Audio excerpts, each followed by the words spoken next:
안녕하세요. 오늘은 2023년 4월 23일입니다. 함께 나눌 말씀은 산소망입니다. 소망, 우리가 바라는 바, 무엇을 바라는가, 이게 소망인데 그 소망이 죽은 소망도 있고 산소망도 있잖아요. 우리에게 하나님께서 주신 산소망에 대해서 함께 나누는 시간을 갖도록 하겠습니다. 오늘 본문 말씀은 베드로전서 1장 3, 4절 말씀입니다. 천천히 함께 같이 읽겠습니다. 우리 주 예수 그리스도의 하나님 아버지 하나님을 찬송하리로다. 그의 많으신 긍휼대로 예수 그리스도를 죽은 자 가운데서 부활하게 하심으로 말미암아 우리를 거듭나게 하사 산소망이 있게 하시며 썩지 않고 더럽지 않고 새하지 아니하는 유업을 있게 하시나니 곧 너희를 위하여 하늘에 간직하신 것이라. 아멘. 함께 기도하시겠습니다. 하나님 아버지, 감사합니다.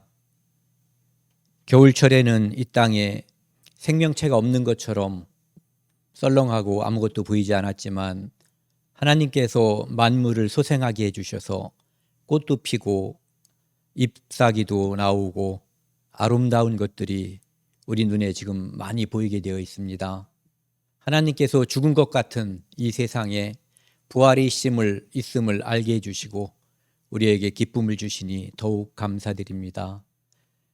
오늘 참 소망, 우리에게 주신 산소망에 대해서 함께 나누는 시간입니다. 저희 어리석음이 나타나지 않고 하나님께서 주시고자 하는 참뜻이 나타날 수 있도록 이 시간 온전히 인도하여 주옵소서. 우리를 구원하신 예수 그리스도 이름으로 감사하며 기도드렸습니다. 아멘. 우리는 이 땅에서 소망을 가지고 살거든요. 모든 사람이 다 소망을 가지고 있어요. 어떤 사람도 소망이 없으면 오늘을 맞이할 수가 없는 거거든요. 내일 아침에 해가 뜰 거라는 거, 그리고 거기에 맞춰서 내가 살 거라는 그런 소망들을 가지고 있거든요. 그런데 참된 소망이 아닌 가짜 소망 또는 죽은 소망은 소망을 가지고 있지만 그것이 언젠가는 절망으로 끊어져 버리는 거예요. 그래서 진짜 참 소망이 아닌 거가 되는 거죠. 그런데 하나님께서 우리에게 주신 그 소망은 하나님 아버지께서 영원하신 것처럼, 그분이 영존하시는 것처럼, 그분이 영생하시는 것처럼 우리에게 준 소망은 참된 거거든요. 언제든지 끊어지지 않고 이 땅에서 사람들이 절망하게 되는 것이 대부분 죽음이거든요. 어떤 질병에 대해서 사람들이 절망하는 이유가 그것이 죽음과 연결이 되기 때문이에요. 그런데 그리스도인은 그 죽음 앞에서도 아까 기도에서 말씀드린 것처럼 겨울철에 아무것도 없어 보이는 그곳에서 하나님은 봄이 되면 싹을 내고, 어떤 것들은 싹을 내기 전에 꽃을 피게 하죠. 정말 신기하지 않아요? 어떻게 그 죽은 것처럼 보였던 그곳에서 봄이 되면은 그 꽃이 나오고 싹이 나오고, 요즘도 아직까지도 밖에 쳐다보면은 연두색 잎사귀들이 이렇게 파릇파릇하게 올라오고 있고, 연산홍, 그 다음에 철쭉, 이런 것들이 지금 막 피고 있는 것 같아요. 정말 아름답거든요. 저 중에 온도계를 가지고 벌써 때가 이렇게 됐네, 이제 뭐 15도 20도 되면은 내가 꽃을 피워야지, 이렇게 생각하고 누구의 지시를 받는 게 아니거든요. 하나님께서 모든 것을 명령하시고 조율하시는 거죠. 그것처럼 지금 우리는 이 땅에서 태어나서 살아가고 있죠. 어느 정도까지는 힘이 세어지고 어느 정도까지는 성장하지만 그 지점을 지나가고 나면은 이렇게 하얀 곡선 밑으로 내려가는 거예요. 몸도 쑤시는 데도 생기고 아픈 데도 생기고 뭐 기침도 나오고 허리도 아프고 관절도 아프고 이런저런 증상들, 그러니까 아름답지 않은 증상들이 나타나기 시작하거든요. 그런 것들을 보고 느낄 때 그것을 우리는 나 자신에게서 처음 느낀 게 아니거든요. 할아버지 할머니 때도 봤고 엄마 아버지 때도 봤어요. 그래서 나도 그렇게 될 거다라고 생각하는데, 그런데도 불구하고 수많은 사람들이 거기에 소망을 걸고 있어요. 그런데 나중에 이게 아니었구나라고 진짜 느낄 때는 늦을 수도 있는 거죠. 그래서 크리스찬이라고 하는 것은 예수 그리스도를 믿는 사람들은 거기에 소망을 두지 않고, 우리 눈에는 보이지 않지만 말씀에 있는 하나님께서 약속해 주신 그 약속을 믿는 사람들이거든요. 그 약속에 소망을 둔 거예요. 예수님께서 십자가에 돌아가시고 피 흘려 돌아가시고 부활하심으로 우리도 제사함으로 말미암는 구원을 얻고, 우리도 예수 그리스도에 붙어서 부활할 것, 그리고 영생할 것을 믿는 거잖아요. 아직 경험해 본 적이 없어요. 다만 성경에 그렇게 기록되어 있고 하나님께서 성령을 보내주셔서 우리 마음속에 감동을 주심으로 인해서 그것이 진짜 일어날 거다라고 하는 것을 우리가 믿고 있는 거죠. 그리고 그 믿음은 부도나는 적이 없는 거예요. 왜? 성령께서 우리와 함께 하시기 때문에. 그것은 하나님께서 성경에 말씀해 주신 것이고, 이 성경의 말씀을 성령께서 도장 찍듯이 인쳐 주신 거거든요. 그렇기 때문에 그것이 명확하게 나중에 때가 되면, 자주 말씀드리지만 저는 정말 제가 욕심도 아니에요. 이거는 진짜 그렇게 됐으면 좋겠거든요. 뭐냐면은 늙고, 지금도 늙어 있지만 어느 정도까지는 이렇게 아무것도 할 수 없는, 눈만 뻐끔뻐끔, 그것도 사실은 할 수 없는 저런 환자들도 우리가 보잖아요. 그렇게 되기 전에 주님이 오셨으면 좋겠다는 생각, 그것이 제가 이 땅에서 가지고 있는 유일한 소망, 산 소망이에요. 참 소망이고. 하지만 그 소망이 이루어지지 않는다고 해도 우리는 진짜 소망이 이루어진다는 것, 우리가 육체의 죽음을 겪어도 좀 전에 말씀드린 그 소망이 조금도 훼손되지 않고 변하지 않고 그대로 일어날 것을 믿고 있거든요. 여기 보시면은 우리 주 예수 그리스도의 하나님, 아버지 하나님을 찬송하리로다. 그의 많으신 긍휼대로 예수 그리스도를 죽은 자 가운데서 부활하게 하심으로 말미암아 우리를 거듭나게 하사 산 소망이 있게 하시며. 이것 때문에 우리에게 진짜 산 소망이 생긴 거예요. 예수님이 십자가에서 돌아가시고 끝나버렸으면 우리도 다시 산다는 소망이 없는 거예요. 그런데 그분이 죄와 상관없이 죄를 이기고 사망, 죽음을 이기고 부활하셨기 때문에 우리도 부활할 거다라고 하는 믿음을 갖게 된 거죠. 그것이 산 소망이에요. 썩지 않고, 그 소망은 썩지 않아요. 이 땅에 썩는 거 보셨죠? 썩는 거 지저분하고 아름답지 않아요. 더럽지 않고. 내가 사랑하던, 제가 어머니, 엄마, 아버지는 돌아가셨지만 무덤 속에 들어간 후에는 아직 그 시신, 유골, 그것을 본 적이 없어요. 하지만 저를 그렇게 사랑했던, 제가 그렇게 존경하고 따랐던 정주 할머니, 제가 직접 본 분들, 할머니, 할아버지, 이분들은 파묘를 해서 그게 납골당, 납골묘로 이장하기 위해서 봤는데 거기에 어떠한 감정도 없어요. 거기에는 그냥 어떤 부분은 흙으로 동화됐고 어떤 부분은 약간의 뼈가 남아 있어요. 우리가 거기에 소망을 둘 수가 없는 거거든요. 그래서 하나님께서도 혼인 잔치집에 가는 것보다 장례식장, 그러니까 죽은 자의 집에, 거기에 가는 것이 더 좋다고 하는 이유가, 그 죽음을 한번 생각해 볼 수 있다는 거거든요. 뭐냐면은 우리가 믿고 의지하고 많은 시간을 투자하는 거기에 소망이 없다는 거죠. 크리스찬의 죽음 외에 모든 죽음에는 절망과 통곡이 따라요. 저는 예전에 어렸을 때 있잖아요. 그 서양 사람들이 상을 당하면 뭐 검은 옷을 입고 가가지고 아무도 곡하지 않는 것을 보고 참 신기하다, 이상하다라고 생각을 했었어요.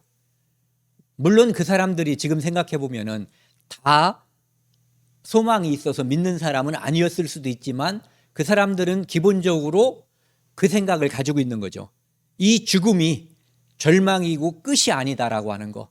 그리고 하나님께서 영광 중에 예수 그리스도를 통해서 이 땅에 오실 때 그때 부활한다는 거. 그래서 지금 이 흙으로 동화되는 거, 흙으로 돌아가는 이것이 끝이 아니다라고 하는 것을 진짜 마음속에 믿으면 뭐 통곡까지는 필요 없죠. 잠깐 뭐 오늘 헤어져서 내일 모레 서울 갔다가 올 우리 부모님을 보고서 통곡하는 사람은 없잖아요. 그런데 제가 어렸을 때 그 드라마나 이런 걸 보면, 영화 같은 거 보면은요, 옛날 김포공항 거기서 헤어질 때는 막 통곡하고 막 난리를 치는 거예요. 한번 거기서 헤어지면은 오늘날처럼 그렇게 자유롭게 왔다 갔다 하는 시절이 아니었기 때문에 죽음도 역시 크리스찬에게는 그런 거죠. 네. 그래서 썩지 않고 더럽지 않고 쇠하지 않는 아니하는 유업을 있게 하시나니 곧 너희를 위하여 하늘에 간직하신 것이라. 그래서 어떤 사람은 이 땅에서 유업을 받으려고 하고 어떤 사람은 하늘의 유업을 받으려고 해요.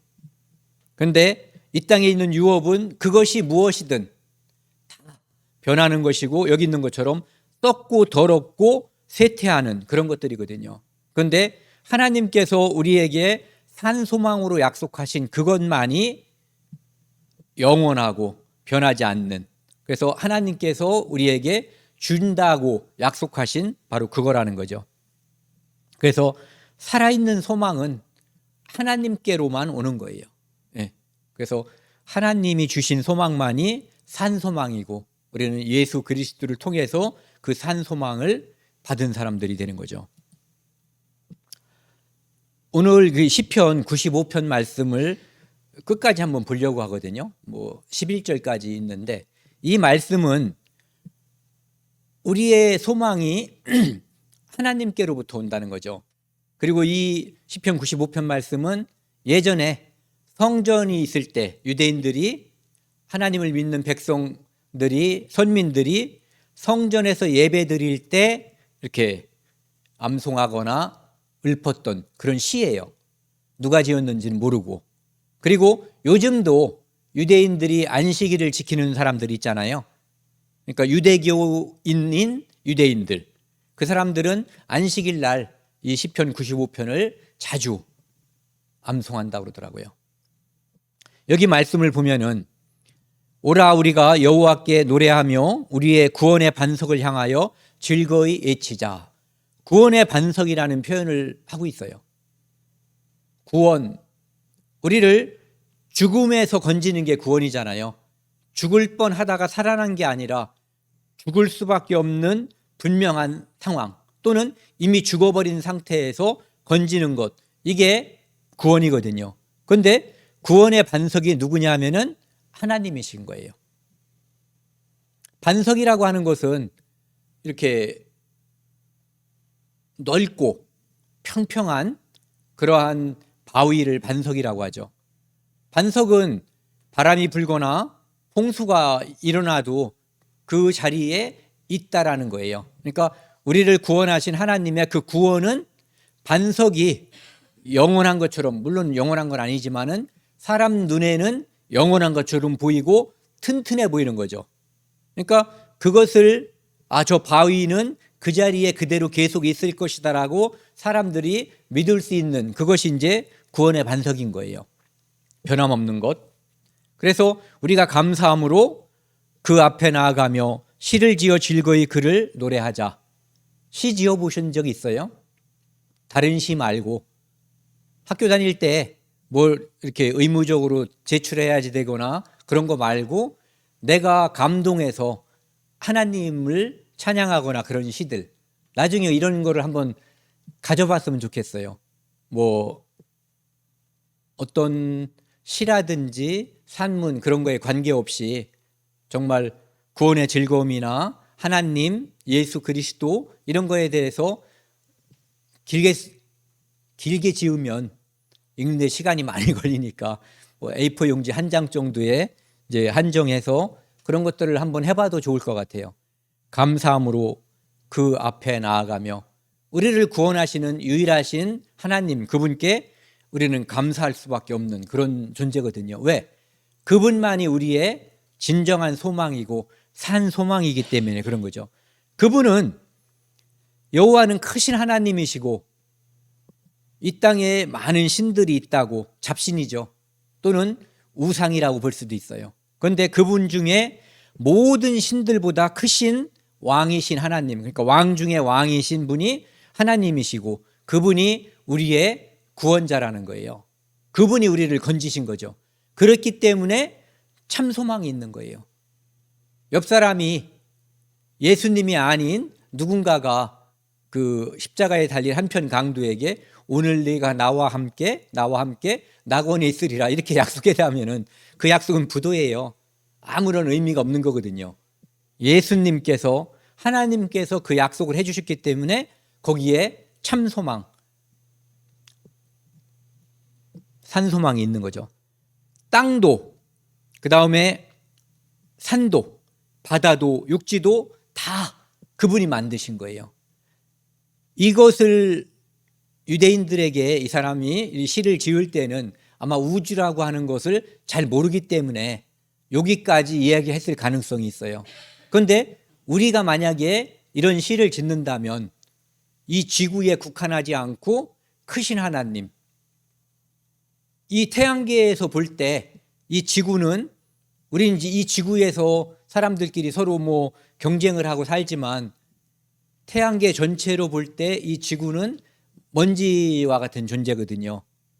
그런데 은하계에서 이 태양계 전체도 또 먼지와 같은 존재예요. 그러니까 그런 것들을 아마 우리 같으면은 이렇게 시로써 표현했을 수도 있을 것 같아요.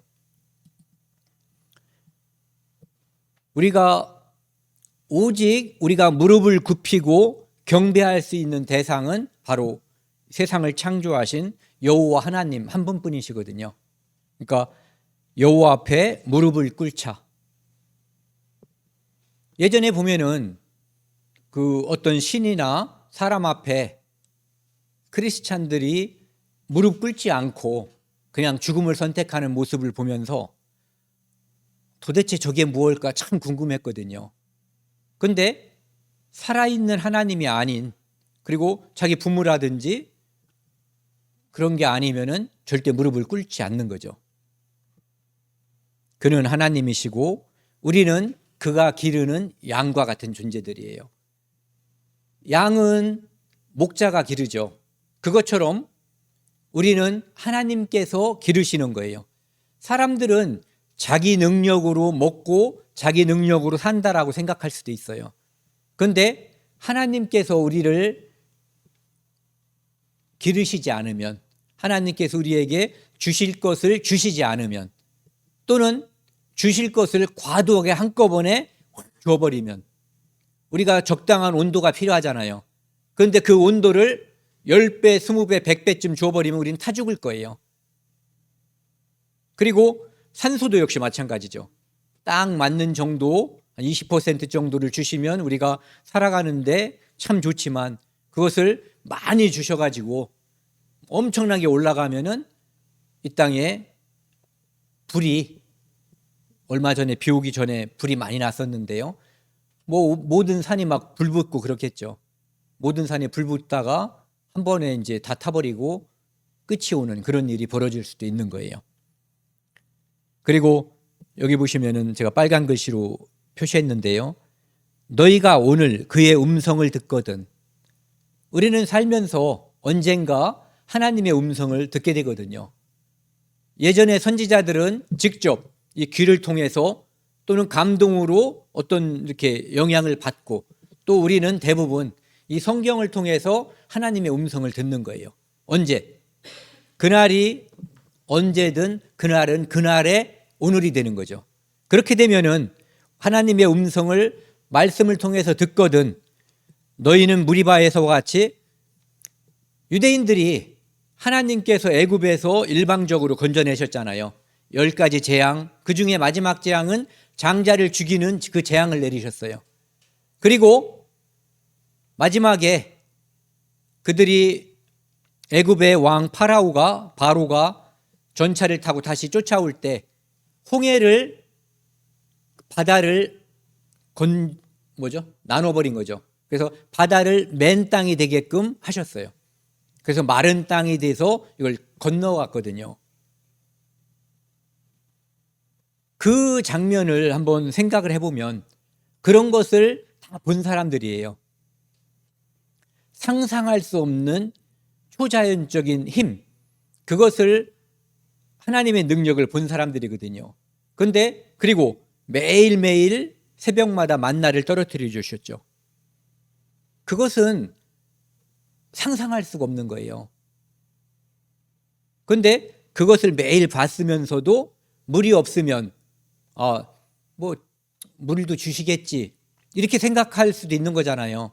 그런데 바로 모세한테 화를 내고 하나님을 원망하면서 우리가 애굽에 있었을 때는 뭐도 먹고 그러니까 여기보다 거기가 더 좋다. 너희가 우리를 이 광야에서 죽이려고 여기까지 끌고 왔냐? 그것은 하나님을 원망하고 하나님께서 자기들에게 지금까지 베풀어 주신 은혜, 그리고 앞으로도 그것을 주실 거다라고 하는 믿음에 대한 불신이죠. 그것을 이제 계속해서 보였기 때문에 무리바에서 마사에서 하나님께 원망을 하게 된 거죠. 그래서 그날과 같이 지냈던 날과 같이 너희는 마음을 완악하게 하지 말지어다. 그러니까 하나님께서 우리에게 지금 베풀어 주신 것, 그리고 과거에 유대인들에게, 이스라엘에게 베풀어 주시고 우리에게 그것을 교훈을 삼기 위해서 성경에 기록한 거거든요. 이것을 우리가 읽으면, 이것을 보고 들으면 우리에게 하나님께서 어떠한 분이신지, 우리에게 이미 주신 것과 앞으로 주실 거에 대한 그림자가 되는 거거든요. 약속이 되는 거죠. 약속. 우리는 그걸 믿는 거예요. 그래서 그것을 믿지 않는 게 완악한 거거든요. 마음을 의도적으로 고집을 부려서 그것을 원망하고 믿지 않는 거, 그렇게 하지 말라는 거죠. 유대인들은 그 모든 것을 보고서도 뭐라고 얘기했냐면은, 그 목이 마를 때 하나님이 우리와 함께 계신가 계시지 않는가. 신기하죠. 그걸 좀 전에 제가 말씀드린 것은 단편적인 건 몇 개만 예를 들었지만 그 모든 것을 봤는데 거기에 그들의 마음은 하나님이 계신가 계시지 않는가라고 의심과 원망을 했다는 거예요. 이 고린도후서 6장 보시면은요, 요 말씀은 좀 전에 바로 오늘 그의 음성을 듣거든 완악하게 하지 말라는 그 말씀을 이제 부연해서 설명드리는 거거든요. 너희를 권하노니 하나님의 은혜를 헛되이 받지 말라. 이르시되 내가 은혜 베풀 때에 너희에게 듣고, 하나님께서 우리가 하나님께 간절히 기도하고 하나님께 구원을 요청할 때 그분이 우리 말씀을 들었다는 거예요. 우리 기도를 너에게 듣고 구원의 날에, 구원은 하나님이 해주신 거잖아요. 죽음 속에 있는 거를 뽑아서 생명으로 옮겨주신 게 구원이거든요. 그날에 너를 도왔도다. 그러니까 내가 구원을 한 게 아니죠. 그래서 구원은 늘 수동태, 피동태인 거예요. 구원 받았다, 구원 얻었다, 이렇게 되는 거죠.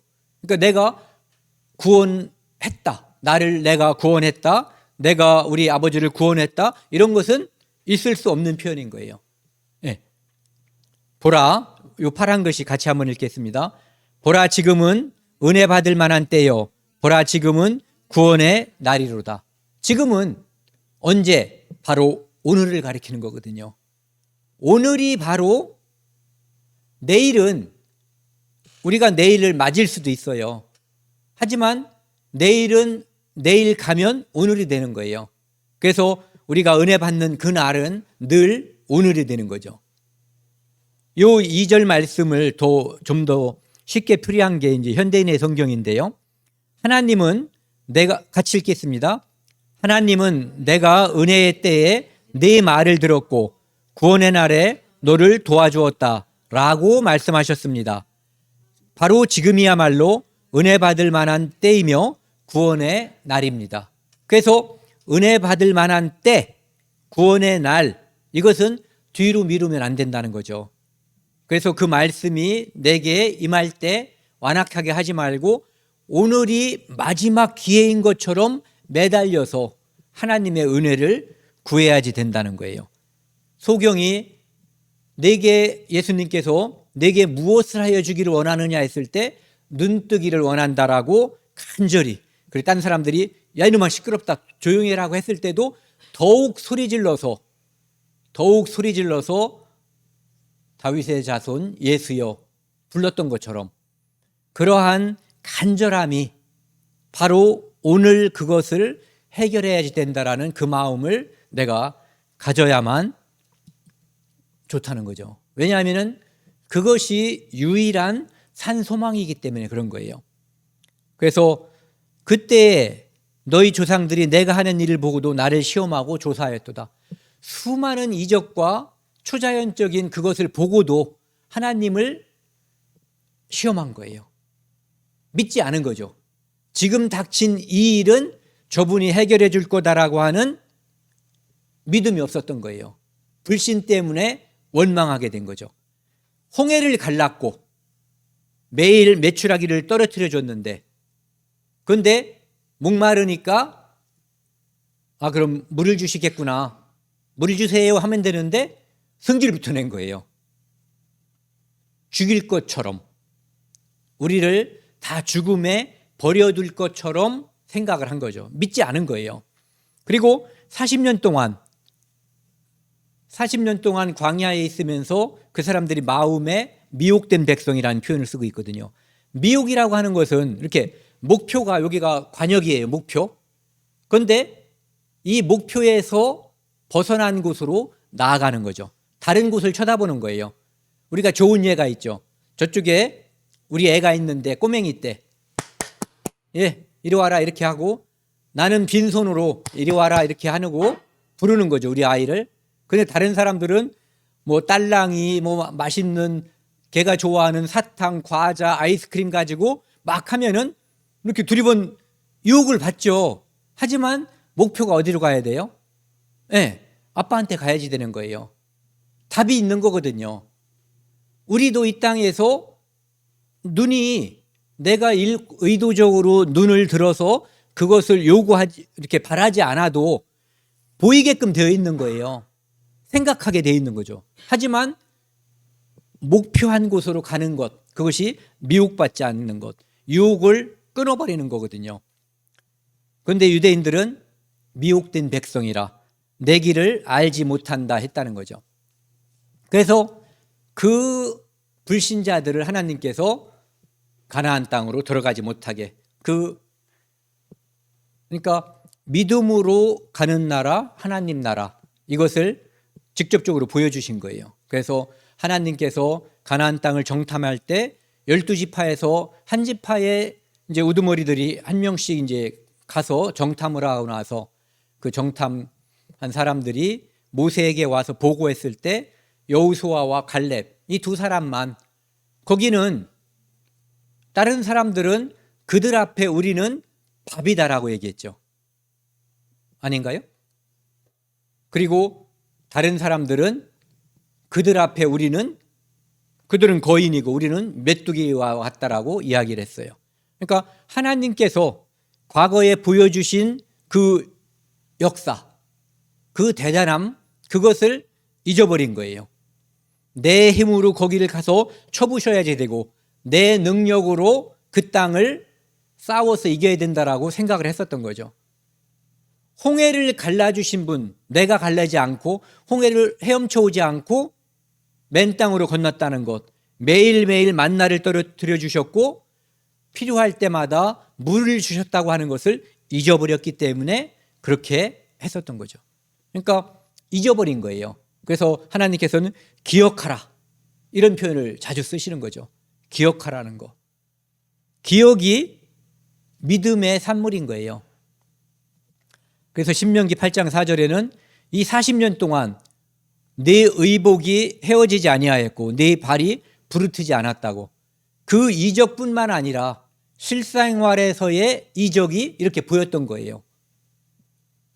40년 동안 같은 옷 입고 계신 분, 같은 운동화라든지 같은 구두. 그런데 하나님께서 이 40년 동안 이렇게 인도해 주신 거거든요. 그런데 물만 없으면 승질을 내고 일단 화부터 내고 있었던 거죠. 그리고 그 사람들이 그러면은 왜 그랬냐? 그리고 오늘날 우리는 왜 목표 지점에서 자꾸 한눈을 파는 시간이 길은가? 이 목표에 집중하는 사람은 한눈 파는 시간이 짧은 거예요. 전혀 한눈을 안 파는 사람이 아무도 없겠죠. 왜? 눈뜨면 보이니까. 그런데 어떤 사람이 집중도가 떨어지냐 하면은 이 하늘에 대한 하나님께서 우리에게 약속하신 이거에 대한 그림이 선명하지 않을 때 그때 자꾸 딴 데를 쳐다보게 돼 있는 거거든요. 그 창세기 3장에 보면은 하와가 선악과를 따먹게 될 때 먹음직하고 보암직하고 지혜롭게 할 만큼 탐스러워 보였다고 그랬거든요. 그런데 그것을 이 요한 1서에서는 이렇게 표현하는 거죠. 육신의 정욕, 안목의 정욕, 이생의 자랑. 이것이 크게 보이고 이것이 나를 이 땅에서 소망이 있게 할 거다라고 착각하는 거예요. 잘 생각해 보면 다 알아요, 우리가. 뭐냐면은 그 모든 것들은 여기 나와 있는 육신의 정욕, 안목의 정욕, 이생의 자랑, 이것은 덧없다는 거.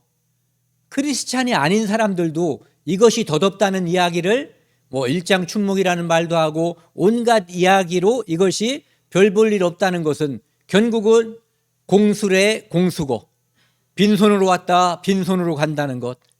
어떤 알렉산더 같은 왕은 자기가 세상을 호령했었던 대단한 왕이었지만 자기가 죽을 땐 빈손으로 간다는 것을 보여주기 위해서 손을 관 밖으로 이렇게 끄집어내라고 했다고 그렇게 이야기하고 있어요. 그래서 17절은 같이 읽겠습니다. 이 세상도 그 정욕도 지나가되 오직 하나님의 뜻을 행하는 자는 영원히 거하느니라. 다 지나간다는 것을 우리가 다 알고 있어요. 그래서 아까도 말씀드렸지만 늙고 병들어서 이 땅에 소망이 없다는 것을 하나님이 알려주시고 무덤을 파보면 거기에 진짜 소망이 없다는 것을 증거하고 있어요. 아무것도 없어요. 오직 하나님께서 약속하신 거기에 참 소망과 산 소망이 있는 거예요. 그래서 지난주도 제가 말씀드렸죠. 하나님을 믿는 사람이 그 사람들은 어떤 사람들은 저거 미쳤다고 이야기하거든요. 그런데 진짜 하늘나라에 소망이 있으면 미쳤단 말을 듣는 것이 정상인 거예요. 삶의 태도는 보통 사람들과 똑같아야지 되죠. 하지만 그 소망은 여기에 있어야지 되는 거예요. 위에.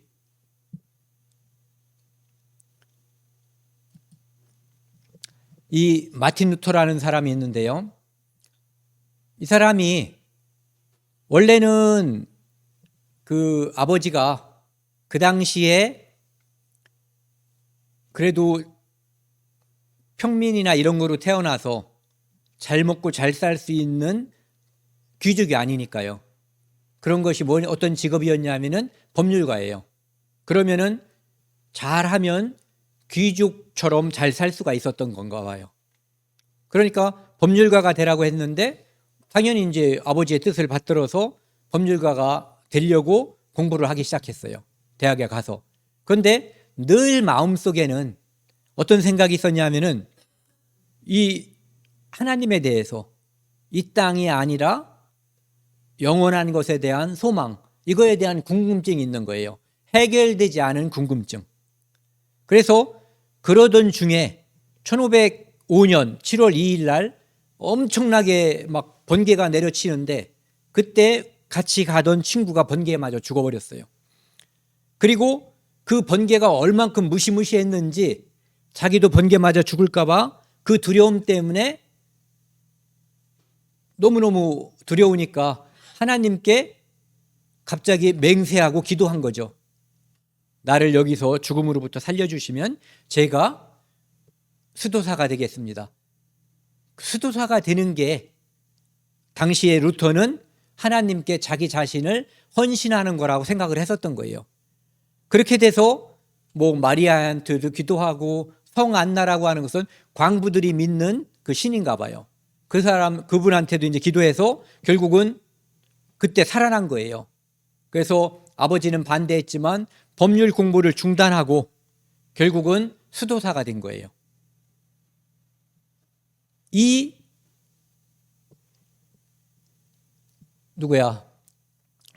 마르틴 루터의 이 선택이 하늘에 대한 소망을 가진 사람이 선택하고 그 후에 믿음으로 구원받는다고 하는 것은 성경에 나와 있지만 그 당시에 많은 캐토릭 신자들은 그것이 아니라 뭔가 함으로써 구원을 받는다라는 그런 생각을 가지고 있었어요.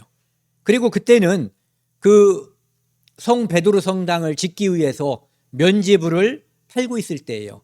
그러니까 믿음으로 구원받는다고 하는 것이 아니라 뭔가 돈을 낸다든지 어떤 행위로서 구원받는다라고 하는 거짓 소망을 캐토릭에서 사람들에게 주입하고 실제 그렇게 행동하게끔 유도하던 시대예요. 그때 보면은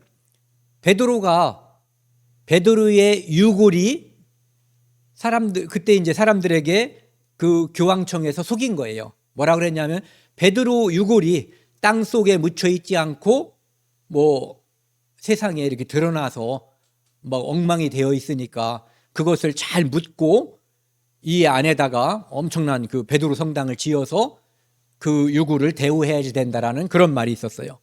그 다음에 너희 조상들이 지금 다 연옥에서 고통을 받고 있다. 그런데 그 연옥에서 고통받고 있는 그 조상들이 너희를 지금 원망하고 있다. 그러니까 너희들이 돈을 내면은 이 헌금통에 돈이 들어갈 때 연옥에서 고통받고 있는 조상이 천국으로 옮겨갈 것이다. 이렇게 거짓말을 친 거죠. 또 면죄부를 팔면서 무슨 거짓말까지 했냐면은 이 면죄부를 살면은 설사 너희들이 성모 마리아를 강간했다고 해도 너희 죄가 용서된다라고까지 이야기했다고 그래요. 기록에 의하면. 그리고 또 살인과 신성모독을 빼놓은 어떠한 죄도 다 용서받는다라고 이야기했대요. 그러면서 참 신기한 게 있어요. 현재와 오늘, 현재, 그 다음에 과거, 미래의 죄까지도 용서받는다라고 이야기한 거예요. 신기하지 않아요? 원래 이 사람들이 말하는 것은 오늘 현재까지의 죄만 용서된다라고 가르쳤단 말이에요. 그런데 면죄부 파는 일이 너무 시급하니까 믿지도 않는 미래의 죄까지 용서된다라고까지 사람들을 이걸 어떻게 해야지 돼요? 속인 거예요? 안 속인 거예요? 믿음과 다르게 말을 한 거죠. 실제로는 그게 맞는 건데. 그래서 믿음은 의인으로 살리라고 하는 것을 뭐 이상하게 표현을 한 거죠. 미래 죄까지도 용서가 된다라고 이야기한 거예요. 그러니까 어떻게 보면은 역행보살이란 말 들어보셨죠? 원래는 뭐가 잘 안 되게 하려고 심술 부려서 또는 뭘 하려고 했는데 그게 일이 잘 풀리는 쪽으로다가 가버린 거예요. 그러니까 이 사람들은 면지부를 팔아먹기 위해서 한 말이었는데 미래 죄까지 용서가 된다라고까지 이야기했었던 거예요. 어떻게 보면은 진짜 산소망을 그들에게 준 거죠. 성경도 없고 성경에 대한 지식도 없는 사람들, 그 사람들이 교황청에서 이야기하는 이 말을 어느 정도 믿었는지 모르지만 참 소망 또는 산소망을 어느 정도 줬을 거라는 생각이 들어요. 이 로마서 5장 보시면은요, 5절만 같이 한번 읽겠습니다. 소망이 우리를 부끄럽게 하지 아니함은 우리에게 주신 성령으로 말미암아 우리의 하나님의 사랑이 우리 마음에 부은 바 됨이니. 우리가 의롭다함을 얻는 것은 믿음으로거든요. 믿음에 의해서 의롭다함을 얻는 거예요. 그리고 하나님의 은혜에 의해서 의롭다함을 얻는 거죠. 그리고 그래서 믿음으로 또는 은혜로 의롭다함을 얻었기 때문에 이 땅은 진정한 참소망, 산소망이 없다고 생각하기 때문에 우리는 하늘의 소망을 가지고 있는 거거든요. 그렇기 때문에 이 땅에서의 환난, 그거에 대해서 담대하게 대할 수가 있는 거예요. 이 땅에서의 환난이 영원하다거나 또는 하늘에서의 소망이 영원하지 않다고 믿는다면 우리는 소망이 부끄럽게 느껴질 수밖에 없는 거거든요. 그런데 이 땅에서의 환난은 영원한 것이 아니고 인내를 통해서 이겨나갈 때 하나님께서 우리에게 영원한 상급으로 보답해 주신다라는 약속이 있는 거거든요. 그렇기 때문에 소망이 우리를 부끄럽게 할 수가 없는 거죠. 왜? 그것은 진짜기 때문에 참된 것, 살아있는 소망이고 이 땅에서 가지고 있는 보암직하고 먹음직하고 보암직하고 지혜롭게 할 만큼 탐스러운 거기에 대한 소망, 희망은 언젠가 사그러지고 사라져버릴 그것이기 때문이죠. 이 존 버년 아시죠? 이 존 버년이 아직 믿음이 없을 때 그 당시에 영국은 우리가 지금 말하는 성공회, 국교죠, 국교. 왕이 교주인 거예요. 그리고 나머지 사람들은 다 모든 사람들이 성공회의 구성원이 돼야지 되는 거예요. 그렇기 때문에 그 당시에 존 버년이 침례교인이라고 하는 것은 국가에서 인정하지 않는 거예요. 그런 상태에서 존 버년은 믿음에 대한 갈망이 있었어요. 그래서 그 존 버년이 믿음이 생기기 전에 가졌던 그 갈망, 그 기도를 적어놓은 게 있는데 제가 천천히 한번 읽어볼게요. 주님, 아직 제 목숨을 가져가지 마십시오. 저는 아직 주님 앞에 설 준비가 되어 있지 않습니다. 사람들은 이것을 알아야 되는 거거든요. 내가 주님 앞에 설 준비가 되어 있는지 되어 있지 않은지를 알아야지 돼요. 오늘 내가 참된 구원을 얻을 수 있다면, 오늘 내가 참된 구원을 확신할 수 있다면 저는 어디라도 갈 수 있으며 저는 무엇이라도 할 수 있으며 저는 누구라도 만날 수 있습니다. 이렇게 기도했어요. 그래서 이 간절한 기도를 하나님께서 들어주신 거예요. 존 기포드라고 하는 목사를, 침례교 목사를 만나게 해서 그를 통해서 존 버년이 믿음의 길로 들어가게 된 거예요. 아까도 말씀드렸지만 국교인 성공의 예에는 용납되지 않는 구조였단 말이에요. 그런데 이 사람이 평신도로서 설교를 하니까 처음에 잡아놓았어요. 감옥에다가 3개월 만에 풀려났는데 3개월 만에 또 설교하고 다니니까 감옥에 집어넣고 12년 동안 그곳에서 있었어요. 그래서 하나님께 그곳에서 존 버년이 간절히 기도했어요. 왜? 내 소망은 하늘에 있는데 감옥에서 할 수 있는 게 아무것도 없다라고 절망적으로 생각을 한 거예요. 하나님, 제가 할 수 있는 일이 아무것도 없습니다. 그때 하나님께서 이 바울을 통해서 역사해 주신 것처럼 내 은혜가 내게 족하다라고 하는 답을 주셨대요. 그때 존 버년이 감옥에서 깨달은 거예요. 아, 내가 이곳에서 할 일이, 그래서 지은 것이 불후의 명작 철로역정이 된 거예요.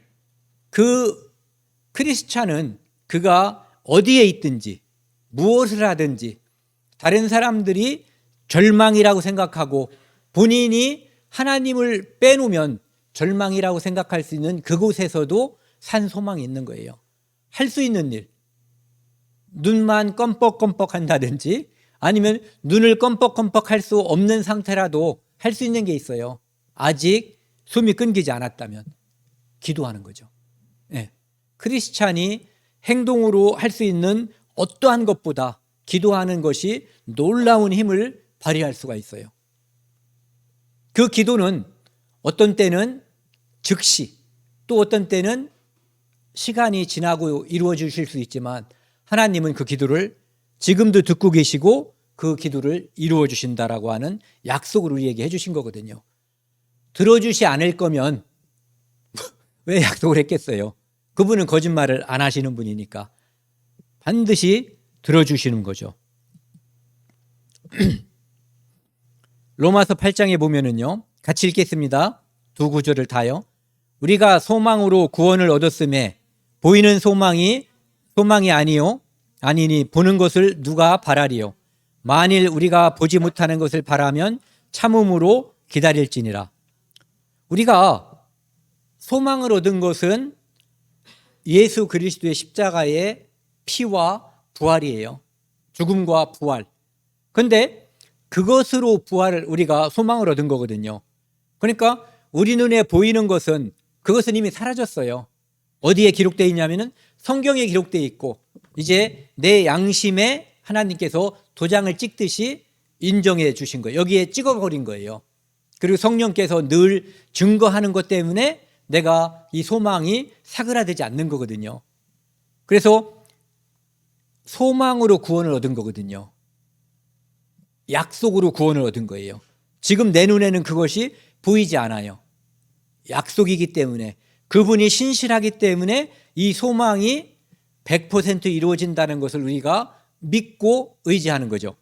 그래서 보이는 소망이 아니요 보는 것을 누가 바라리요. 이미 이루어진 것들, 이미 내 눈에 보이는 것이면 우리가 소망할 필요가 없다는 거거든요.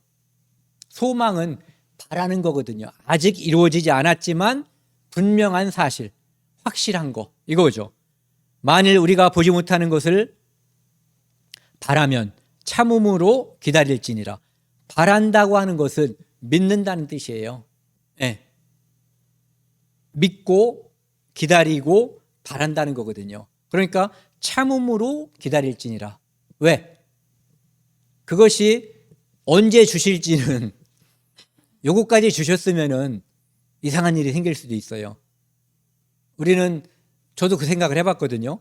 알려주시면, 제가 죽는 날 또는 주님이 오시는 연월일시를 알려주시면 우리가 훨씬 더 은혜롭게 살 것 같지만 아닐 가능성이 매우 높은 거예요. 그러니까 믿음으로 살지 않고 흥정하거나 조건부로 살 가능성이 매우 높은 거죠. 그래서 보이지 않는 것, 보지 못하는 그것을 참음으로 기다릴지니라, 또는 믿음으로, 또는 참 소망, 산 소망으로 기다려야지 되는 거죠.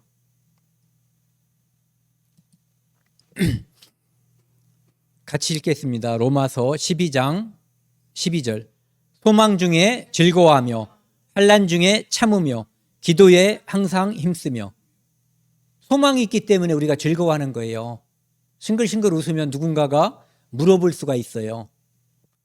환난. 그래서 이 환난이 유효기간이 있다는 걸 알거든요. 아무리 강하고 아무리 길어도 내가 죽을 때까지예요.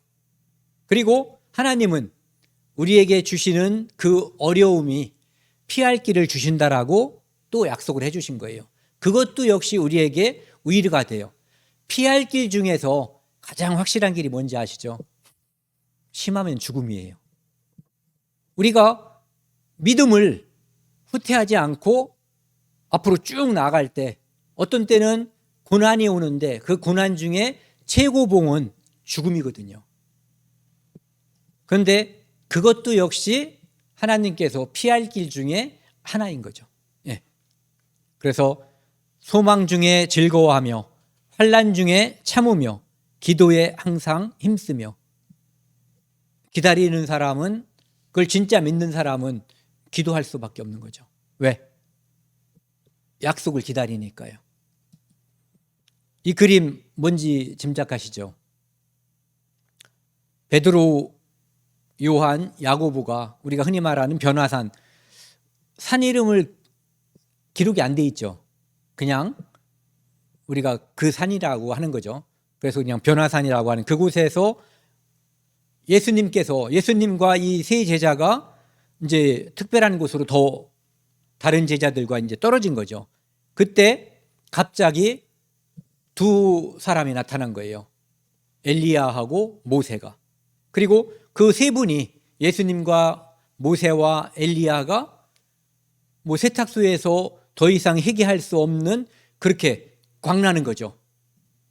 그렇게 광나는 해한 모습으로 영광스럽고 장엄한 모습으로 쫙 나타났을 때 그때 베드로가 초막 셋을 지어가지고 하나는 주님을 위해서, 하나는 엘리야를 위해서, 하나는 모세를 위해서 이렇게 살고 싶다라고 얘기했거든요.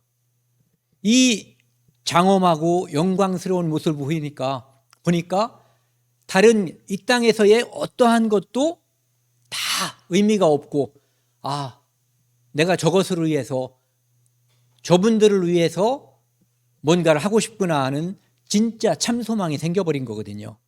변하지 않는 진짜 소망이 갑자기 생겨버린 거예요. 우리가 부활과 재림을 믿기 때문에 소망이 있는 거거든요. 그것을 믿지 않으면 우리 소망은 지금 떠오른 건 나가리인데 그런 말을 쓰면 안 되는 건데 어쨌든 제가 나가리라는 말을 안 쓰고 그 소망이 사라져버리는 거거든요.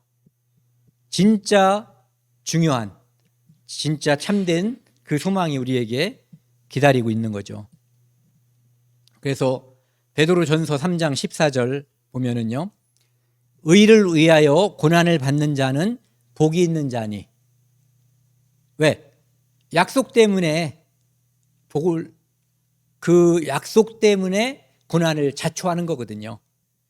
그들이 두려워하는 것을 두려워하지 말며 근심하지 말고 사람들이 이 땅에 소망 있는 사람들은 이 땅에서의 죽음이 절망과 전부라고 생각하는 사람들이 걱정하고 근심하는 것들이 있어요.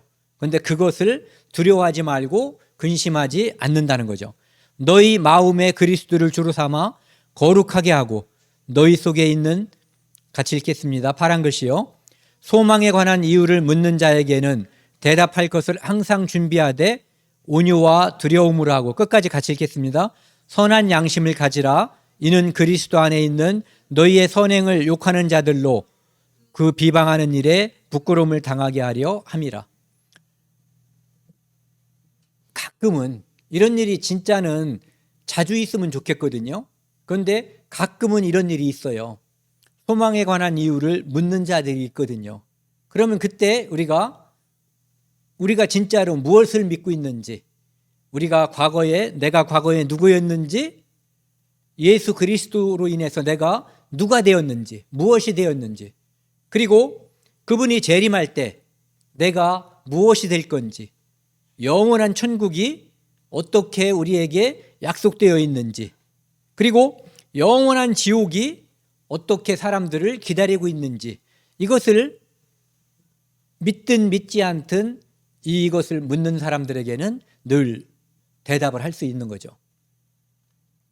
항상 준비하되 너 그러면 지옥 가. 이렇게 하면은 그게 온유와 두려움으로 하는 게 아니라는 거죠. 네.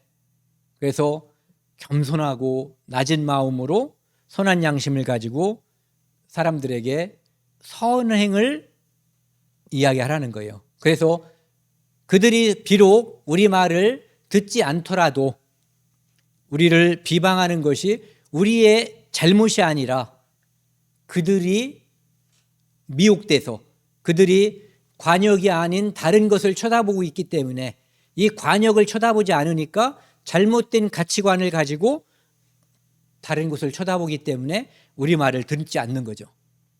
하나님께서 이스라엘을 광야에서 인도하셨잖아요. 불과 구름 기둥으로 분명하게 목표를 설정해 놓고 분명하게 인도했는데 그들은 늘 다른 걸 쳐다봤거든요. 그 다른 것을 쳐다봤기 때문에 다른 것을 요구한 거죠. 그렇게 많은 것을 주고 많은 것을 보여줬는데 물만 없으면 승질내고 원망하고 애굽으로 돌아가자고 하고 했던 거예요. 그러니까 그것을 하나님께서 벌 주신 거죠. 불신. 그런데 소망에 대해서 묻지 않는 사람들도 많아요. 그런 경우는 우리가 알아서 얘기를 미리 해줘야 되거든요. 사실은 묻는 사람의 숫자가 매우 적죠. 잠언 10장 28절 말씀입니다. 같이 읽겠습니다. 의인의 소망은 즐거움을 이루어도 악인의 소망은 끊어지느니라. 정말로 먹음직하고 보암직하고 지혜롭게 할 만큼 탐스러운 그것의 모든 것을 건 그 소망은 죽음과 동시에 끝나버리는 거거든요. 무엇을 가졌든 얼마를 가졌든 어느 높이에 올라갔든 가장 밑창으로 들어가는 거예요. 그런데 의인의 소망은 즐거움을 주는 거거든요. 어떻게? 영생, 영락, 하나님과 함께. 그게 뭔지 잘 몰라요. 저도. 아시는 분들도 다 아는 분은 아무도 없을 것 같아요. 하지만 이 땅에서 우리가 상상할 수 있는 것은 아닐 거예요. 그러니까 어떠한 시인도 어떠한 상상력이 풍부한 사람도 우리가 천국에서의 삶을 상상해서 썼는데 근접한 사람은 아무도 없을 것 같아요. 그래서 우리는 그 땅에 대한 또는 그곳에 대한 소망을 갖고 있거든요. 왜? 하나님께서 그것을 약속해 주셨기 때문에. 그리고 반대급부, 믿지 않는 사람들, 죄인과 악인들에게는 영원한 불못, 그것을 하나님께서 약속해 주신 거예요. 그것도. 그래서 우리는 하나님께 감사하고 또 아직 믿지 않는 사람들을 위해서 정말 간절하게 기도하고 오늘 그 문제를 해결할 수 있는 것처럼 그렇게 그런 삶의 태도를 가져야지 되거든요. 제가 전에도 한번 말씀드렸었는데 제가 예전에 읽은 책 중에 혹시 오늘 Perhaps Today라고 하는 책이 있었어요. 그래서 그때 감동을 받아서 제가 연필 꽂이에다가 저도 혹시 오늘이라고 이제 써놓고 늘 바라보고 그랬었거든요. 그런 마음을 이제 지금도 가져야지 될 것 같아요. 오늘은 산소망에 대해서 베드로전서 1장 3, 4절 말씀을 주제 말씀으로 함께 나누었습니다. 함께 기도하시겠습니다. 하나님 아버지 감사합니다. 예수 그리스도께서 십자가에 못 박혀 죽으시고 또 죄와 상관없이 부활하심으로 말미암아 우리 또한 죄와 관계없이 예수 그리스도를 믿는 믿음으로 말미암아 다시 살아나고 죄와 관계없이 영원한 천국에서 하나님과 영원히 살 수 있다는 참 소망을 갖게 해주셔서 감사드립니다. 이 믿음이 진실하고 아무런 거짓이 없음을 우리가 하나님의 약속을 통해 확인했습니다. 이 땅에 아직 이 믿음과 소망이 없는 사람들에게 담대함과 참 소망으로 우리가 말하고 전파할 수 있도록 힘을 주시고 굳건한 믿음을 주십시오. 이 한 주 또한 참 소망을 가지고 다른 사람들에게 전파하는 그런 날들이 되도록 도와주십시오. 이 모든 말씀 우리를 사랑하시는 예수 그리스도 이름으로 감사하며 기도드렸습니다. 아멘.